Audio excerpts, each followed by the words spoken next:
17 দিনের মাথায় মাননীয় তৎকালীন শিক্ষা উপদেষ্টা সিআর আবরার হোসেন এবং শিক্ষা সচিব সিদ্দিক জুবায়ের সাহেব পুলিশের মাধ্যমে আমাদের ডেকে নিয়ে বললেন, আপনারা যা আন্দোলন করার দরকার নেই, আমরা আপনাদের দাবিগুলো ইতিমধ্যেই অবগত হয়েছি।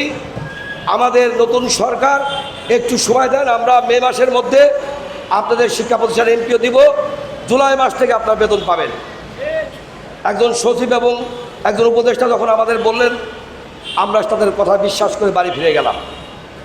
তো দেখা গেল মে মাস গেল, জুন মাস, জুলাই মাস চলে গেল, আমরা এমপিওর মুখ দেখতে পেলাম না।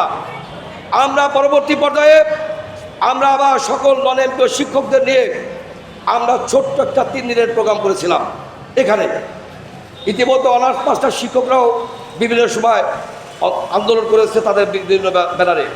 তা আজকে আমরা সম্মিলিত হয়েছি, পরিপূর্ণ সম্মিলিত নন এমপি ঐক্য পরিষদ, যেখানে নিম্ন মাধ্যমিক আছে, মাধ্যমিক আছে, উচ্চ মাধ্যমিক আছে, ডিগ্রি আছে, অনার্স মাস্টার্স আছে, কারিগরি আছে, মাদ্রাসার স্তর আছে। আমরা বর্তমান সরকারের প্রতি আশাবাদী যে বিগত সরকার পাঞ্জাবের জগতে একটি বিশ্বস্ত নাম শাবাব এথনিক ওয়্যার।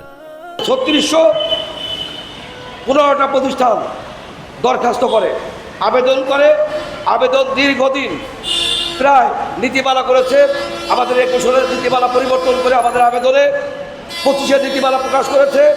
আবেদন নিয়েছে 3615টা প্রতিষ্ঠান আবেদন করেছে, যাচাই বাছাই করে 1719টা প্রতিষ্ঠানকে একটা তালিকা চূড়ান্ত করেছিল এবং সেটা অর্থ মন্ত্রণালয় প্রেরণ করেছিল। নির্বাচনের ঠিক আর ইতিমধ্যে কারিগরি মাদ্রাসার বিজ্ঞপ্তি দিয়ে আবেদন নেওয়ার জন্য তারিখ দিয়েছিল, কিন্তু পরবর্তী পর্যায়ে অনিবার্য কারণ দেখিয়ে, সফটওয়্যারের সমস্যা দেখিয়ে তারা সেই আবেদন আবার স্থগিত করলো। পাশাপাশি নির্বাচন হলো 12 তারিখে, 9 তারিখে রাত 11:30টার সময় শিক্ষা মন্ত্রণালয়তে প্রজ্ঞাপনের মাধ্যমে এমপিও, ঘোষিত এমপিও যেটা 1719টা দেওয়ার কথা ছিল সেটা বন্ধ করে দিল, স্থগিত করলো। আমরা বর্তমান নির্বাচিত সরকার অনেক ভালো কাজ করছে, মাননীয় প্রধানমন্ত্রীকে ধন্যবাদ জানাই, বর্তমান সরকারকে ধন্যবাদ জানাই। সম্মিলিত নন এমপি ঐক্য পরিষদের পক্ষ থেকে তারা ফ্যামিলি কার্ড দিয়েছেন, কৃষক কার্ড দিয়েছেন, ইমাম, মসজিদের মুয়াজ্জিম এবং খাদেমকে সম্মানী দিয়েছেন।